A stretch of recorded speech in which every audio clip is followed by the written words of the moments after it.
Hello and welcome back guys to a channel. कैसे हैं आप सभी? आशा करता हूँ आप सभी अच्छे होंगे। और आप सभी लोगों का धन्यवाद मेरी प्रीवियस वीडियोस को इतना प्यार देने के लिए, लाइक करने के लिए, शेयर करने के लिए। तो आइए हम स्टार्ट करते हैं आज का अपना topic, micro and macro economics. और मैं आशा करता हूँ कि आपको मेरी प्रीवियस वीडियो में जो भी मैंने समझाया था इकोनॉमिक्स का मीनिंग, पॉजिटिव और नॉर्मेटिव इकोनॉमिक्स, वो अच्छे से समझ में आया होगा। तो अब आइए हम स्टार्ट करते हैं माइक्रो एंड मैक्रो इकोनॉमिक्स।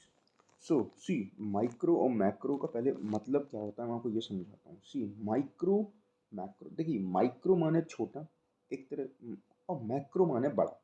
ये इसका एक जनरल मीनिंग है। अब कैसे? जैसे देखिए फैमिली में, आप सभी की फैमिली में, अगर मैं आपके दादाजी और आपके पापा में कंपैरिजन करूँ तो आपके पापा माइक्रो लेवल पे आएंगे और आपके दादाजी मैक्रो लेवल पे आएंगे। है डिफरेंस। अगर मैं आप में और आपके पापा में कंपैरिजन करूँ या बताऊँ तो आप आओगे माइक्रो लेवल पे, आपके पापा आएंगे मैक्रो लेवल पे। तो सेम ऐसा ही इकोनॉमी में होता है। इकोनॉमी में कैसे होता है? इकोनॉमी में अगर हम एक पर्टिकुलर इंडिविजुअल की बात कर रहे हैं, एक पर्टिकुलर ऑर्गेनाइजेशन की बात कर रहे हैं, एक पर्टिकुलर फर्म की बात कर रहे हैं, जो इंडिविजुअल है वो आएगी माइक्रो लेवल पे। लेकिन अगर हम ओवरऑल इकोनॉमी की बात कर रहे हैं, इंडिया की बात कर रहे हैं, पूरे इंडिया की, तो वो आएगा हमारा मैक्रो लेवल पे। यही होता है।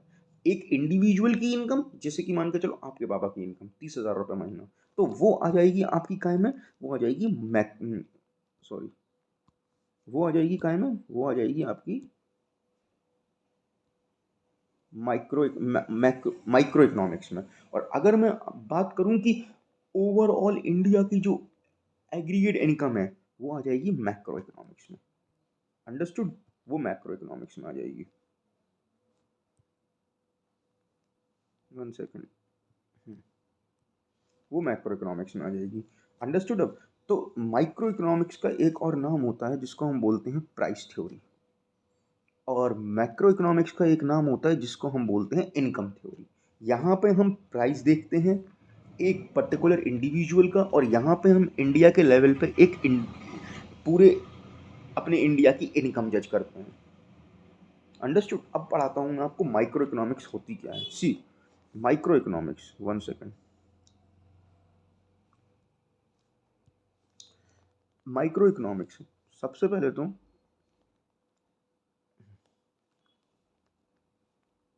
जो माइक्रो इकोनॉमिक्स के फाउंडर हैं वो हैं एडम स्मिथ। फाउंडर हैं माइक्रो इकोनॉमिक्स के। The micro derived from a Greek word माइक्रोस।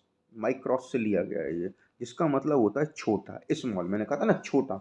Micro economics deals with analyse of behaviour and economic actions of small and individual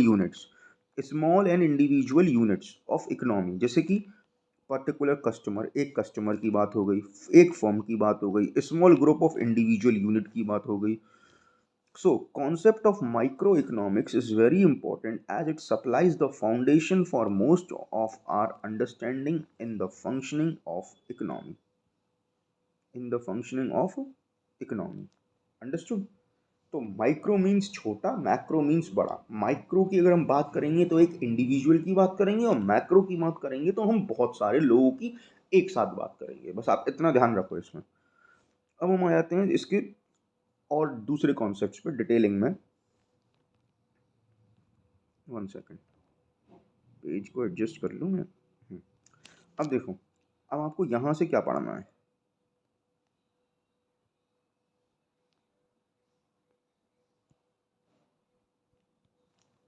micro economics is that part of economic theory which studies the behavior of individual unit of a economy। Individual, ये याद रखना, individual का ही सिर्फ इसमें behaviour वो देखता है कि इंडिविजुअल खर्चा कैसे कर रहा, कमा कैसे रहा, किस चीज़ में इन्वेस्ट कर रहा, किस चीज़ में बचा रहा, ये चीज़ें। तो देखो, इसमें इंडिविजुअल की इनकम आती है, इंडिविजुअल का आउटपुट आता है, प्राइस आता है कमोडिटी का। तो ये टूल होता है डिमांड और सप्लाई का। एक इंडिविजुअल की इनकम पे हम बात करते हैं, इंडिविजुअल के हम डिमांड और सप्लाई को देखते हैं यहाँ पे कि एक व्यक्ति जो है एक कितनी ज़्यादा किस क्वांटिटी में डील कर रहा है, कितनी ज़्यादा किस चीज़ की डिमांड है इंडिविजुअल प्रोस्पेक्टिव से। तो यहाँ पे हम सिर्फ लेंगे इंडिविजुअल की इनकम, इंडिविजुअल का आउटपुट, मतलब जो सिर्फ एक के बारे में बात हो रही है यहाँ पे हम वो कंसिडर करेंगे। और मैक्रो इकोनॉमिक्स में क्या करेंगे, the term macro has been derived from the Greek word macros which means large, large means बड़ा। सो ये देखता है, ये डील करता है with the overall performance of the economy. It concern with the study of problems of economy like inflation, unemployment और poverty. तो ये बड़ी बड़ी सिचुएशंस को देखता है, बड़ी बड़ी सिचुएशंस को देखता है, मतलब इन द सेंस कि कंट्री में इन्फ्लेशन कैसा है, मीन्स प्राइजेस कैसे हैं, डिमांड कैसी है, डिमांड ज़्यादा है तो प्राइस ज़्यादा हो जाते, अनएम्प्लॉयमेंट और पॉवर्टी, ये बड़े बड़े फैक्टर्स में डील करता है। ठीक है, तो अब हम इसकी डेफिनेशन पढ़ लेते हैं। Macroeconomics is that part of economic theory which studies the behavior of aggregate of the economy as whole। Economy है होल की पूरी कंट्री जो है किस तरह से प्रोडक्शन कर रही है, डिस्ट्रीब्यूशन कर रही है, किस तरह से कंजम्पशन कर रही है, ये ओवरऑल इकोनॉमी को देख के चलता है। तो इसमें हम एग्जांपल के तौर पे क्या लेंगे, जैसे कि national income, aggregate output, aggregate consumption etcetera. और इसकी जो मेन टूल होती है वो एग्रीगेट डिमांड और एग्रीगेट सप्लाई। एग्रीगेट डिमांड और एग्रीगेट सप्लाई क्यों, क्योंकि हम ओवरऑल इकोनॉमी की बात कर रहे हैं, यहाँ पे हम इंडिविजुअल की बात कर रहे हैं, इसलिए हम यहाँ पे सिर्फ डिमांड और सप्लाई लेते हैं। लेकिन हम यहाँ पे एग्रीगेट इनकम की बात कर रहे हैं। एग्रीगेट मतलब जैसे मान के चलो सरकार ने इकोनॉमिक सर्वे किया तो उसमें पाया गया कि जो 1000 लोग हैं वो 1000 लोगों की डिमांड इस चीज़ इस प्रोडक्ट के लिए ज़्यादा है और इस प्रोडक्ट के लिए कम है। तो एग्रीगेट कंजम्पशन इसका ज़्यादा है, इसका कम है, तो इसलिए एग्रीगेट डिमांड और एग्रीगेट सप्लाई के ऊपर हम इसमें काम करते हैं। अंडरस्टूड। तो अब आते हैं इस पर micro versus macro. Micro economics जो है उसमें letter I stands for individual और इसमें A stands for aggregate economy as a whole. Understood. Micro और मैक्रो का कॉन्सेप्ट कि हम माइक्रो में एक इंडिविजुअल की बात करते हैं, मैक्रो में पूरे इंडिया की बात करते हैं। अब पढ़ते हैं डिफरेंस इनका, तो डिफरेंस से आपको और क्लियर होगा। डिफरेंस डिफरेंस देख लेते हैं। मीनिंग क्या है, ये स्टडी करता है behaviour of individual unit of economy, individual का सिर्फ, कि इंडिविजुअल कैसे स्पेंड कर रहा, कैसे सेव कर रहा, किस चीज़ की डिमांड ज़्यादा है इंडिविजुअल के प्रोस्पेक्टस से, किस चीज़ की क्वांटिटी हमें कम रखनी है। और ये स्टडी करता है behaviour of aggregates of economy as a whole, कि इकोनॉमी में एक प्रोडक्ट को लेके कितनी डिमांड है, कितने लोग एक प्रोडक्ट से कितने इन्फ्लुएंस हैं, या किस चीज़ का प्रोडक्शन ज़्यादा हो रहा है वो लेके। टूल्स इसके डिमांड और सप्लाई होते हैं, इसका aggregate demand and aggregate supply. Basic objective इसका, ये aims to determine price of commodity और factors of production. Factors of production वो फैक्टर्स होते हैं जो हमें मदद करते हैं चीज़ों को प्रोड्यूस करने में, जैसे कि कैपिटल गुड्स, मशीन्स वगैरह, जैसे कि लैंड, लेबर, इनके बिना आप क्या कोई चीज़ प्रोड्यूस कर पाओगे। और ये डिटरमाइन करता है income and employment level economy में। एक एम्प्लॉयमेंट लेवल इकोनॉमी में कैसा है, मीन्स लोगों के पास कितना रोजगार है, अगर नहीं है तो फिर वैकेंसीज निकालो। इनकम किस तरह की है, अगर इनकम ज़्यादा होगी तो इंसान इस खर्चा ज़्यादा करेगा, इनकम कम होगी तो इंसान खर्चा कम करेगा। डिग्री ऑफ एग्रीगेशन, ये इतना इंपॉर्टेंट पॉइंट नहीं है लेकिन मैं फिर भी आपको बताता हूँ। Degree of aggregation, limited degree of aggregation, इसमें highest degree of aggregation. Aggregation मतलब market demand is derived by aggregating individual demand of all buyers. Market की डिमांड, मान के चलो अगर आइसक्रीम की डिमांड है ज़्यादा मार्केट में, तो वो किस वजह से है, क्योंकि जो ज़्यादातर लोग हैं वो आइसक्रीम को पसंद कर रहे हैं ना, इसलिए तो उसकी डिमांड है। तो यहाँ पे जो डिमांड होती है वो आपकी एक इंडिविजुअल की डिमांड के ऊपर निर्भर करती है कि एक इंडिविजुअल को क्या चाहिए। लेकिन यहाँ पे आपकी जो डिमांड है ना, एग्रीगेट डिमांड, ये डिमांड डिसाइड करती है एंटायर इकोनॉमी के लेवल पे। कि मान के चलो अगर इकोनॉमी में एग्जांपल देता हूँ, एक तरफ आपकी आइसक्रीम है, एक तरफ आपकी वीट है, एक तरफ आपकी राइस है, तो इन तीनों में देखा जाएगा कि किसकी डिमांड ज़्यादा है। अगर वीट की डिमांड ज़्यादा है तो वीट का प्रोडक्शन ज़्यादा होगा, आइसक्रीम और राइस का प्रोडक्शन थोड़ा कम कर दिया जाएगा। ये होता है। तो यहाँ पे इंडिविजुअल के प्रोस्पेक्टिव से देखा जाता है, यहाँ पे इकोनॉमी के प्रोस्पेक्टिव से देखा जाता है। 1 सेकेंड, अब हम पढ़ लेते हैं इसकी ये 3 और बचे हुए हैं। बेसिक assumptions क्या होती हैं?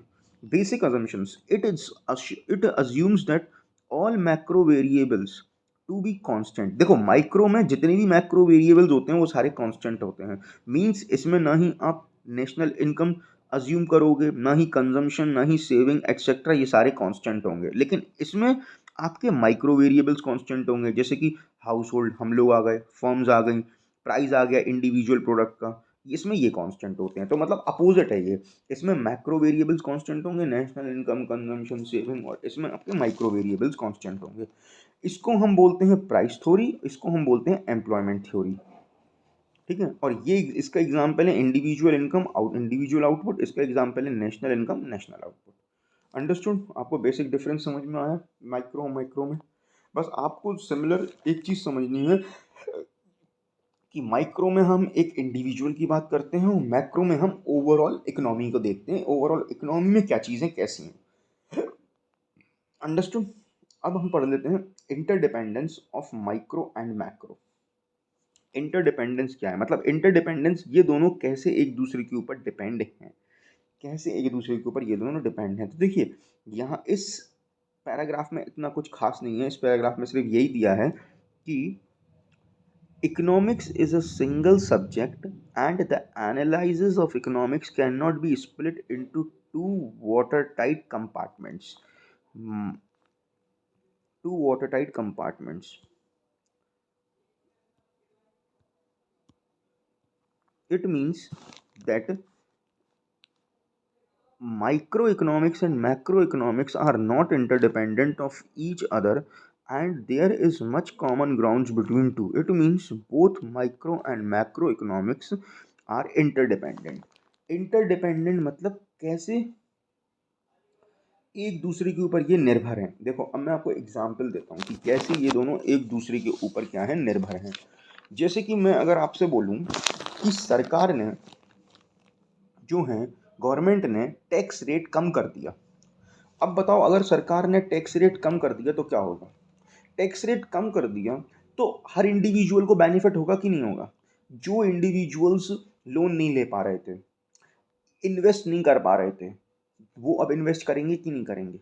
तो अगर सरकार ने आपका जो टैक्स रेट कम किया तो सरकार क्या है, एक मैक्रो लेवल पे है कि नहीं? और अगर वो रेट कम कर रही है तो उससे एक माइक्रो लेवल के बंदे को, मतलब एक एक प्रॉपर इंडिविजुअल को क्या होगा, फायदा होगा कि नहीं होगा? एक प्रॉपर इंडिविजुअल को, आप बताओ, एक प्रॉपर इंडिविजुअल को फायदा होगा कि नहीं होगा? तो देखो माइक्रो डिपेंड्स ऑन मैक्रो किस तरह से। माइक्रो में क्या होता है, law of demand came into existence from the analyse of behaviour of group aggregate of people. Group aggregate मतलब एक ग्रुप को देख के जो सरकार है वो चीज़ें डिसाइड करती है। कैसे? अभी मैंने आपको बताया ना कि सरकार ने रेट कम कर दिए लोन के या टैक्स के, तो इंसान क्या करेगा, ज़्यादा से ज़्यादा लोन लेगा, ज़्यादा से ज़्यादा इन्वेस्ट करेगा, तो इससे क्या होगी, इकोनॉमिक ग्रोथ इंक्रीज होगी, कस्टमर्स इंक्रीज होंगे। अब सरकार ने देख लिया कि यार एक जो, जैसे मैं आपको एक एग्जांपल देता हूँ, जैसे मान के चलो इकोनॉमी में एक तरफ आप वीट का प्रोडक्शन कर रहे हो और एक तरफ आप राइस का प्रोडक्शन कर रहे हो। अब सरकार देख रही है कि यार वीट और राइस में वीट का कंजम्पशन ज़्यादा है, डिस्ट्रीब्यूशन ज़्यादा है, राइस का इतना नहीं है। तो इकोनॉमी के लेवल पे वो क्या करेगी, वो वीट का प्रोडक्शन क्या है, ज़्यादा बढ़ा देगी, वीट का डिस्ट्रीब्यूशन ज़्यादा बढ़ा देगी, और वहीं राइस के क्या करेगी, प्राइसेस कम कर देगी, ताकि राइस का भी जो है साथ ही साथ डिस्ट्रीब्यूशन और प्रोडक्शन सही तरीके से हो। तो जब ऐसा होगा तो प्राइस क्या होंगे, देखो price of commodity is influenced by the general price level prevailing in the economy. तो अब देखो प्राइस इन्फ्लुएंस्ड हुए कि नहीं हुए? अगर देख रही है सरकार की वीट का प्रोडक्शन ज़्यादा हो रहा, वीट की डिमांड ज़्यादा है, तो उसने वीट का क्या डिमांड ज़्यादा है तो वीट का ज़्यादा प्रोडक्शन करना शुरू कर दिया, और साथ ही साथ प्राइस, राइस के प्राइस थोड़े कम कर दिए ताकि राइस का प्रोडक्शन और राइस का कंजम्पशन भी चलता रहे। तो इस तरह से जो माइक्रो इकोनॉमिक्स है वो मैक्रो पर डिपेंड इस तरह से होती है, क्योंकि मैक्रो में हम एज अ होल देख के फिर फैसला करते हैं कि हमें इन चीज़ों में क्या करना चाहिए ताकि हर इंडिविजुअल को फायदा हो। अब आते हैं मैक्रो इकोनॉमिक्स कैसे डिपेंड है। अब पढ़ लेते हैं macro economics. Macro economics depend on micro economics. See, macro economics, national income of a country is nothing but the sum total of income of individual units। Individual unit मतलब एक labour से लेके एक बिजनेसमैन तक, हर एक individual की income को add करके ही हमारी नेशनल इनकम बनती है। कि नहीं बनती है? नेशनल इनकम मैक्रो कॉन्सेप्ट है, लेकिन हम उसमें कंसीडर करते हैं हर इनकम को, हर एक इंडिविजुअल की इनकम को, लेबर से लेके एक बिजनेसमैन तक की इनकम को। तो अब इसमें क्या होगा, देखो अब इसमें ये होगा, सेकंड पॉइंट इसका पढ़ते हैं फिर मैं समझाता हूँ आपको। Aggregate demand depends on the demand of individual household of the economy. मान के चलो, अगर लेबर की इनकम जो है वो एक दिन की 500 रुपये है, तो महीने की कितनी हुई? 15,000 हुई। मान के चलो 15,000 हुई। तो अब उसकी इनकम को देख के आपकी जो डिमांड है वो क्या होगी? आपकी डिमांड जो है वो डिसाइड होगी कि 15,000 रुपये अगर एक बंदा कमाता है तो वो 15,000 रुपये में कितना खर्चा करेगा, कितना सेव करेगा। तो एग्रीगेट डिमांड देखेगी ना सरकार की, इतने लोग हैं, जैसे मान के चलो इतने 1,000 लोगों पे सरकार ने सर्वे किया, 1,000 लोगों पे सर्वे किया, और 1,000 लोगों में से पाया कि 600 लोग जो हैं वो 15,000 रुपये महीना कमा रहे हैं, और ये जो 400 लोग हैं ये आपके कमा रहे 30,000 रुपये महीना। तो अब बताओ सरकार क्या करेगी? ज़्यादा जो फैक्टर है वो 15,000 रुपये का है ना, 15,000 रुपये का। तो उसी हिसाब से इन जो सरकार है वो आपकी इनकम बढ़ा देगी ताकि डिमांड जो है इंडिविजुअल हाउसहोल्ड्स की इंक्रीज हो पाए। जब सरकार इनकम बढ़ाएगी, आपकी इंडिविजुअल की सैलरी इंक्रीज करेगी, तो इंडिविजुअल क्या करेगा? इंडिविजुअल की जब सैलरी इंक्रीज हो जाएगी, एक मिनट, इंडिविजुअल की जब सैलरी इंक्रीज हो जाएगी तो इंडिविजुअल क्या करेगा? इंडिविजुअल सबसे ज़्यादा इन्वेस्ट करेगा, स्पेंड करेगा, इन्वेस्ट करेगा। तो उससे क्या होगा? इकोनॉमिक ग्रोथ बढ़ेगी। इकोनॉमिक ग्रोथ क्या होगी? बढ़ेगी। न्यू टेक्नोलॉजी लेके आएगा, तो उससे क्या होगा? इकोनॉमिक ग्रोथ बढ़ेगी। तो ऐसे ही जो है ना, हमारी माइक्रो मैक्रो पे डिपेंड है और मैक्रो माइक्रो पे डिपेंड है। दोनों ना ही मतलब अलग अलग हैं, दोनों ना ही सेपरेट हैं, दोनों क्या है? इंटरडिपेंडेंट हैं। अंडरस्टूड? तो इस तरह से थोड़ा कॉम्प्लिकेटेड कॉन्सेप्ट है, लेकिन आप इसको सही से समझोगे, पढ़ोगे तो समझ में आएगा कि जो फैसला लेती है ना सरकार एक नेशनल लेवल पे, वो पूरे एग्रीगेट को देख के लेती है, एक एवरेज निकालती है कि लोगों की इनकम कैसी है, प्रोडक्शन डिस्ट्रीब्यूशन किस चीज़ का कैसा है, उसी हिसाब से रेट तय होते हैं और उसी हिसाब से काम किया जाता है। तो हम समझ लेते हैं इसको, माइक्रो और मैक्रो का पैराडॉक्स। माइक्रो और मैक्रो में पैराडॉक्स। देखो पैराडॉक्स ये एक बड़ी कंफ्यूजिंग टर्म, आप समझ रहे होगे ये पैराडॉक्स क्या है। पैराडॉक्स कुछ नहीं है, पैराडॉक्स सिर्फ एक सिंपल सा एक ऐसा स्टेटमेंट है जिससे कि एक इंडिविजुअल के प्रोस्पेक्टस पे अगर देखा जाए तो अगर मतलब इसमें ये चीज़ है कि इंडिविजुअल कोई ऐसी चीज़ ना करे जिससे आपकी इकोनॉमी को खतरा हो, बस। अब पढ़ लेते हैं पहले इसमें क्या क्या। सी, पैराडॉक्स।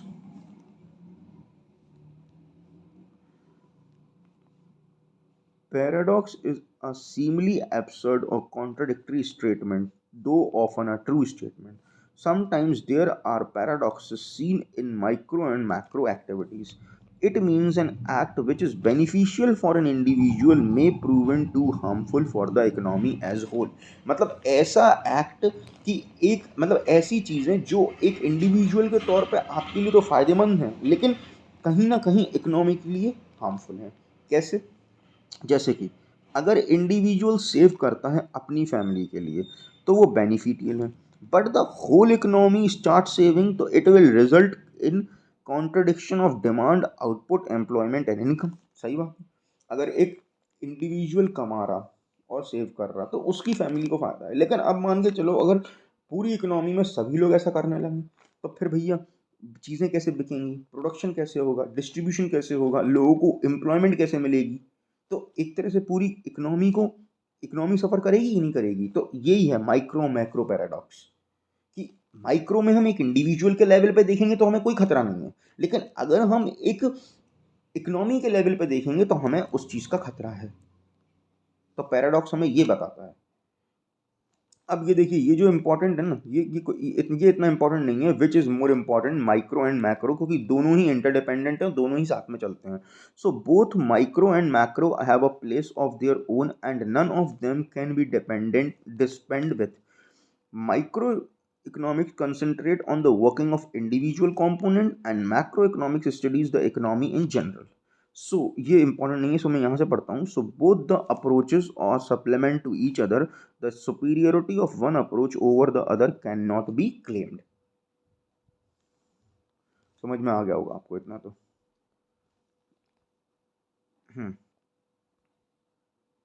अब हम पढ़ लेते हैं ये. Needs for a separate theory of macroeconomics. Separate theory की ज़रूरत है कि हमें मैक्रो इकोनॉमिक्स के लिए, ये बताया गया है इसमें.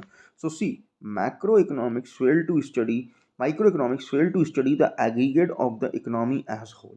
देखो माइक्रो इकोनॉमिक्स सिर्फ एक इंडिविजुअल की ही स्टडी करती है, इंडिविजुअल की ही स्टडी करती है, वो एज अ इकोनॉमी स्टडी नहीं कर सकती. So as a result there was a need for a separate theory which could explain the working of the economy. So macroeconomics helps to understand the working of an economic system as well as to explain the various macroeconomics paradoxes. Macroeconomics paradoxes. पैराडॉक्सिस से मतलब हमने समझा है ना कि अगर हम micro की बात करेंगे तो हमें कभी पता ही नहीं चलेगा कि कितने लोग बचा रहे हैं, इससे इकोनॉमी को खतरा हो रहा कि नहीं हो रहा. लेकिन अगर हम मैक्रो की बात करेंगे तब हमें समझ में आएगा कि हाँ अगर ज़्यादा लोग सेविंग करेंगे तो इकोनॉमी को क्या होगा, इकोनॉमी सफ़र करेगी, इकोनॉमी क्या करेगी, सफ़र करेगी. ठीक है.